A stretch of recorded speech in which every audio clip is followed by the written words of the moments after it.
there's no safe level of radon. Radon, radon, radon. You know, exposure is the game here. The more you're exposed, the more dangerous it becomes. Hello, everybody. This is Tom, the voice of Aranet, and today we're joined by Tabi, who is joining us from the Great White North of Canada. Where in Canada are you, Tabi? We're in Calgary. We're based out of Calgary. In Calgary, really? Yeah. And how's your weather there today? Getting better. we're That's saying a lot for Calgary. Yeah. It's off and on for the next few weeks. Okay. So tell us about your business. Tell us about your radon business. So we run a company here called Atmos Radon, and we provide testing for homeowners and radon mitigation. As you know, Calgary is a hotspot for radon. So, how long have you been doing it? This is our second year. Your second year. How did you come to it? How did you decide? A few years back, we came across radon in an article, and I ordered a tester, and I said, "It can't be real. You know, this is not a real thing. But you know, I should just find out. Peace of mind." And our home that we had just built had come back at 750 becquerels. So we got our home mitigated, and I kind of became obsessed with it, and started telling my friends, and then helped mitigate their homes, and it became a business. That is a great story. That actually is very similar to how the people who started Aranet, how they came to this too. I encourage you to look at the videos, and you can see how they came to it. Very similar. So what kind of geological, morphological features are most associated with a buildup of radon? Well, so it's uranium, right? It's uranium-rich soil. There were deposits made here during the last ice age. And places like Alberta, Saskatchewan, parts of the Midwest have really high uranium deposits. And as that breaks down in the soil, as it breaks down, it turns into radon, and that radon eventually gets into our homes. Mm-hmm. So what places in North America do have the greatest risk? So you mentioned Alberta. From what I can tell, it's parts of the Canadian prairies, the Rockies, so Alberta, Saskatchewan, and then parts of the Midwest seem to be really affected as well in the U.S. Yeah, I'm from Buffalo, and Buffalo actually was a pretty big hotspot. And I can, one of my introductions was a long, long time ago in the 1970s. And we had these advertisements on UHF TV where they would scream at you, radon, radon, radon. Be careful. Yeah, so I remember way back. So it's been a concern for a long time. Yeah. How does the risk change seasonally? So in the winter, people close up their doors. It gets colder, the ground freezes, and so we get this thing called the stack effect, which basically, because there's warmer air in your home, and you've got, there's features in your home, like in the basement where there's cracks in the floor, the joint between the wall and the floor, there's a crack there, there's sump pumps.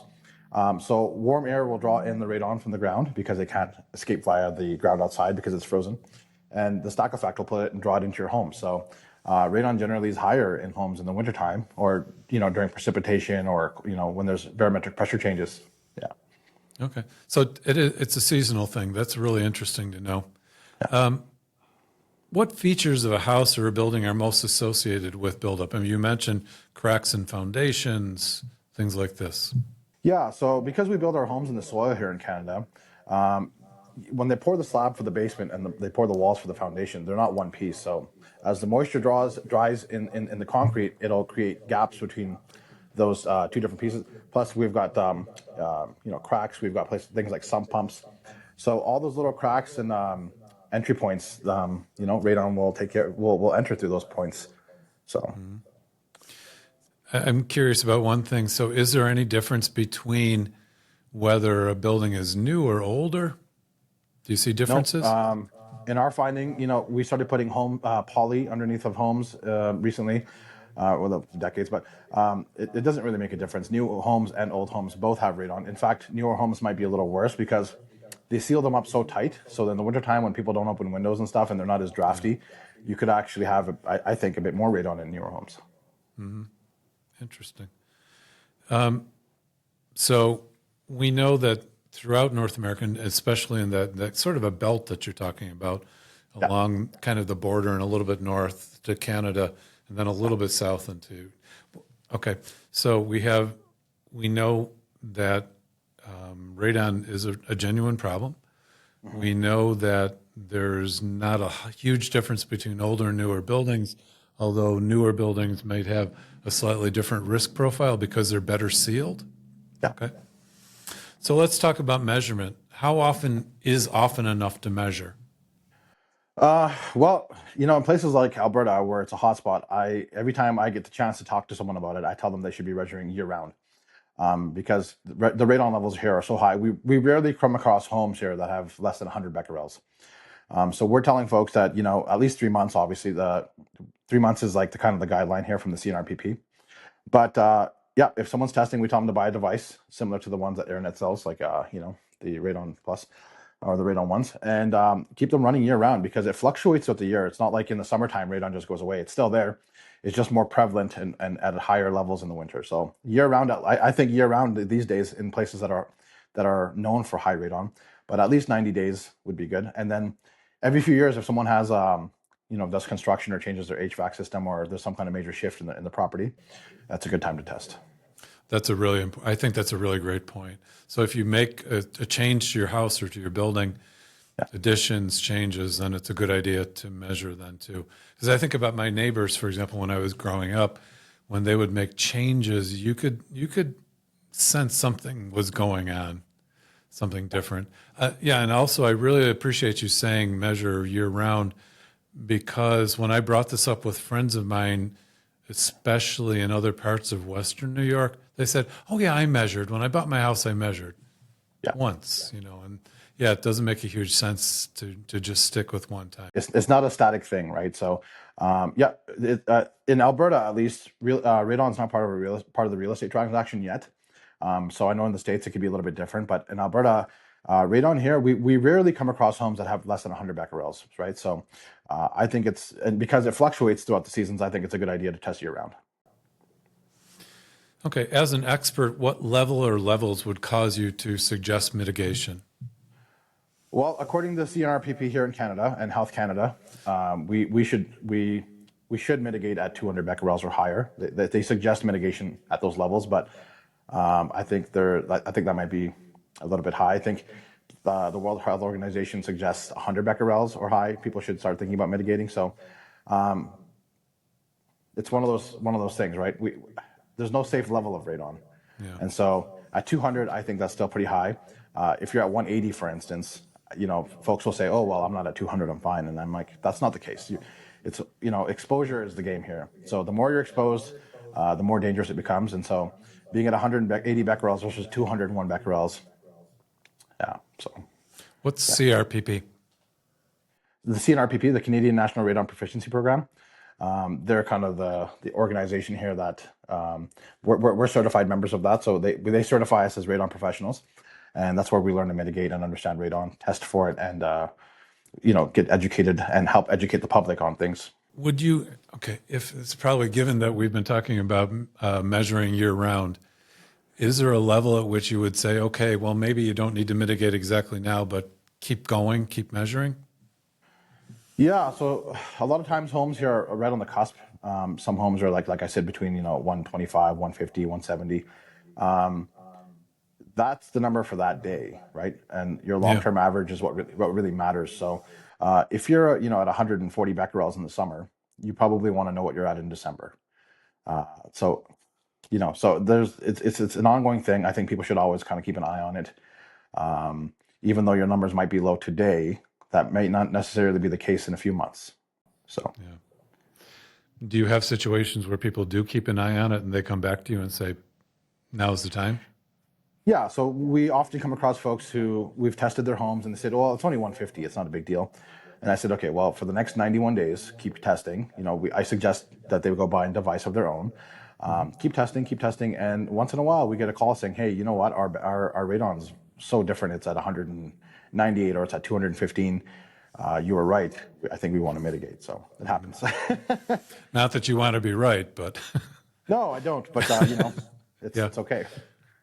Is there anything that a home or a building owner can do that sort of self-mitigates? To some degree, yes, but not. You can open windows. That's obvious. But when it's minus 40, that's kind of hard to do here in Alberta. And, if you've got a basement that's unfinished, you can kind of seal cracks in the perimeter joint between the wall and the floor. But that doesn't mitigate the radon. It'll reduce it to some degree, I think. And it's not a permanent fix. Fix is the wrong word. It's not a permanent solution. Those are temporary measures you can take that will reduce the radon a little bit, but sub-slab depressurization is really the way to go. That's the system that we install. That keeps it consistently low. Could you describe that system, please? Yeah, so we actually will core a 5-inch hole into the ground. If well, in Alberta at least, there's been a bylaw since 2015 that they're adding rough-ins below the house that you can tie into. But if the home doesn't have one, we actually put a pipe into the ground, which connects with the subsoil or the soil under the slab, and we actually will evacuate it through a pipe, a 4-inch pipe, and it exits on the side of the home. In the States, they go to above the roof line, but in Canada, we exit on the side of the home.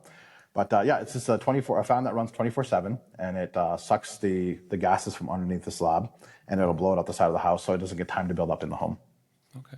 And by what fraction does it decrease radon? Oh, I'd say 80-90%. Okay. Yeah, it's very effective. Yeah. And how much is something like that? Typically between $2,500 and $3,500 will be for the entire system, and you know those usually come with a 5-year warranty. The systems, the fans generally last 5 to 10 years, but the warranty on the parts and on the labor is just about 5 years. Mm-hmm. That's actually an amazingly low price, come to think of it. Well, it's like an insurance policy. You pay once, and it's like, you know, how much do you pay for auto insurance every year, year after year? But this is something you pay once, and it's usually good for 5 to 10 years. It's peace of mind. I think it's a pretty good deal, yeah. Do you, I'm sorry I didn't ask this before, but do you have like lung cancer hotspots in Alberta? Are there big areas? I'm not sure. I really can't say. I know that there is a large number of folks getting cancer in Canada overall. Yeah. We're getting about 30, I don't know the exact numbers, 33 to 3,500 deaths a year, just lung cancer associated with radon. But yeah, there is quite a bit of cancer in Canada, and I'm not sure why that is. Other various types of cancer as well, but yeah, radon definitely is a contributor. Yeah, I read the numbers that, depending on who you want to read, that between 3 and 14% of his lung cancer deaths are due to radon exposure, or at least are associated with. That's terrifying. Yeah. Yeah. Right. Okay. Yeah. So, and then I already asked you. So, one mitigation is completed. You can sort of expect levels to decline by 80 to 90%. Yeah, so we're seeing on average between 18 and 25 becquerels after mitigation. Okay. So naturally outside in the atmosphere is like 15 to 20. So it's again, there's no safe level of radon, but it's much safer. Yeah. Would you suggest that people continue measuring year round, even after mitigation? Yeah, just to see what the fluctuations are like in your home, what the patterns are like, because no two mitigations are the same. Sometimes people's basements are finished and we're not able to seal everything.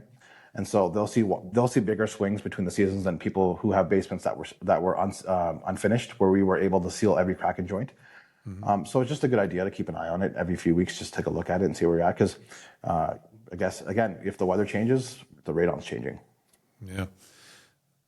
But so, in your experience so far, is there ever a need to redo the mitigation? Not that I've seen. No, I don't think so. Sometimes the fans will get old and they have to be replaced, but the system itself will be in place. It's a fairly quick and easy and very cost effective. You just swap the fan out and you're up and running again, usually. So what we talked about is the importance of measuring not just once, but at least for 90, I like your number, 91 days. So for 3 months, following it seasonally, especially if you have something like below 100, would you say? Like 100 to 150 becquerels? Yeah, if you're in that range of 100 to 160, 170, I'd say, keep an eye on it. It's not going to stay there. It might go lower sometimes in the summer, but come those colder months, or if there's a lot of precipitation, or if there's huge barometric pressure swings like we have in Alberta here, which are very frequent, you're going to see those numbers fluctuate. Do you have anything you want to add? No, not really. Just I hope that more people test. Right, the information's out there. There's a lot of scientific background on this. There's a lot of research on this, and for some reason their awareness is not completely there. And I hope that more people take it seriously and invest a few minutes Googling it. And what about the sensor that Limas shared with you? Did you give it to somebody? Oh, so we're doing a raffle, actually. So we've got this Aranet 1, this beautiful little device here. We're actually raffling it off in a couple of days, or it's a giveaway. Yeah, they sent it over to me a few months ago, and I've absolutely fallen in love with it. But I figured if I do a giveaway, it'll draw up some attention, and Sure. if someone's going to use it and test it and test their home, maybe they'll give it to their friends or their loved ones, or just trying to again build more awareness. So, Absolutely. And make sure you let us know more. yeah, absolutely. Okay. Pleasure. Tabi, thank you so much for talking to us today. Have a good rest of the day. Thank you very much. It was my pleasure. Thank you for having me. Okay. Thank you. Thank you.